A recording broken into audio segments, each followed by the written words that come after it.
Okay, let's talk about that moment. You know the one.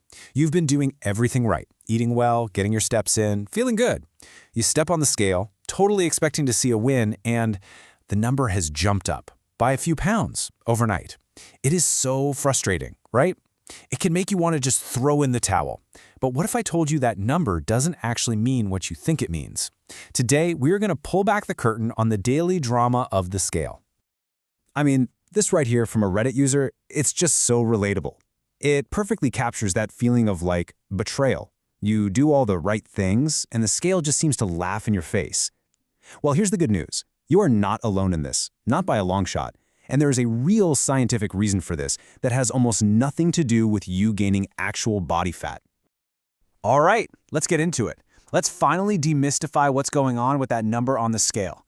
First things first, we have to get comfortable with the reality of daily weight fluctuations. Because trust me, they're completely 100% normal. Yeah, you heard that right. It is perfectly normal for an adult's weight to swing by as much as 5 or even 6 pounds. That's about 2 to 3 kilograms in a single day. So that 3-pound jump that feels like a huge setback, it's really just your body doing its thing. Here's the key thing you got to remember. The number you see on the scale is just one snapshot in time. It's not just measuring fat, it's measuring everything. Your bones, your muscles, your organs, the food that's still in your stomach, and, the big one for today, all the water in your cells. It is not a pure measure of your progress, not even close. So let's talk about the science behind why this happens. Because once you really understand the mechanics of these swings, you can finally stop letting them get to you. And I promise you, it is not fat gain. Okay, I want you to meet the main character in our story today, glycogen. Just think of it like your body's personal, quick-access fuel pack. When you eat carbs, your body breaks them down into glucose for energy. Any of that glucose you don't use right away gets packed up and stored as glycogen in your liver and muscles for later. Now, here's the part that changes everything. For every single gram of glycogen your body decides to store, it has to grab and hold on to about 3 to 4 grams of water right along with it. It's kind of like a buy one, get 3 free deal, but for water weight. And this little fact explains so much. It's why you might have a lower carb day and then see a big whoosh on the scale the next morning. Your body is just using up its glycogen stores, and all that attached water gets released. And on the flip side, if you have a higher carb meal, you're just restocking those glycogen stores, and the water comes right back with it. It's that simple. And you know, it's not just about carbs. There's a whole list of things that can make your body decide to hold on to a little extra water. You have a salty meal, you'll retain water. A really tough workout, that causes a bit of inflammation, which holds water. Hormonal shifts, especially around the menstrual cycle, a big one. Even just being stressed out or having a bad night's sleep can make that number on the scale tick up temporarily. I absolutely love this quote because it just hits the nail on the head. These ups and downs are just temporary shifts in water. They aren't permanent, they don't mean you failed, and they tell you nothing about your actual fat loss progress. Worrying about them is literally like crying over spilled water. So this brings us to a really important point. It's time to zoom out. We have to stop obsessing over the daily noise and instead learn how to see the real story, the real trend that's happening over time.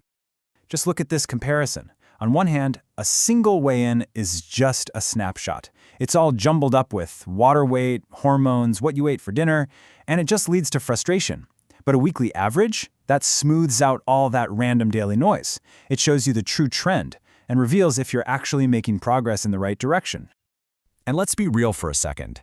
This obsession with the daily number, it's not just inaccurate, it's emotionally draining, isn't it? It can create this awful cycle of anxiety and disappointment that just kills your motivation. The goal here is progress over time, not some kind of perfect straight line down on a chart.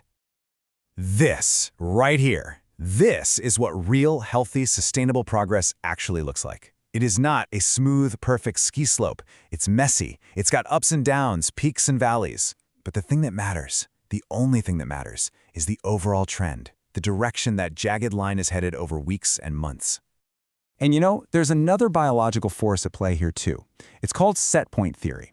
And the basic idea is that your body has a weight range it thinks is safe, a range it's comfortable in, and it will actively fight to stay there. This is part of why progress can feel slow sometimes. Your own biology is literally pushing back a little to maintain the status quo. Okay, so what do we do about all this? How can we track our progress in a way that's actually accurate, motivating, and good for our mental health? It's time to build your new toolkit. So here's the game plan. It's all about consistency. You just pick 2 or 3 days a week that aren't back-to-back. Weigh yourself first thing in the morning, after you've used the bathroom, before you eat or drink anything. Use the same scale and wear about the same thing, or nothing at all. Then you just add those weights together and divide to get your weekly average. That number, not the daily one, is your true indicator of progress. And maybe the most important tool in your new toolkit is this: redefining success. Because progress is so much more than a number. How are you feeling? Do you have more energy? Are your clothes fitting a little better? Are you sleeping more soundly or feeling stronger in your workouts? These are what we call non-scale victories. And honestly, they're often the most powerful signs that you are getting healthier. So I'm going to leave you with this final thought to chew on. The scale, it's just a tool, and it only tells a tiny fraction of your whole story. When you start to focus on how you feel, how your body's performing, and how your life is improving, you might just realize that the number on the scale is the least interesting part of your entire health journey.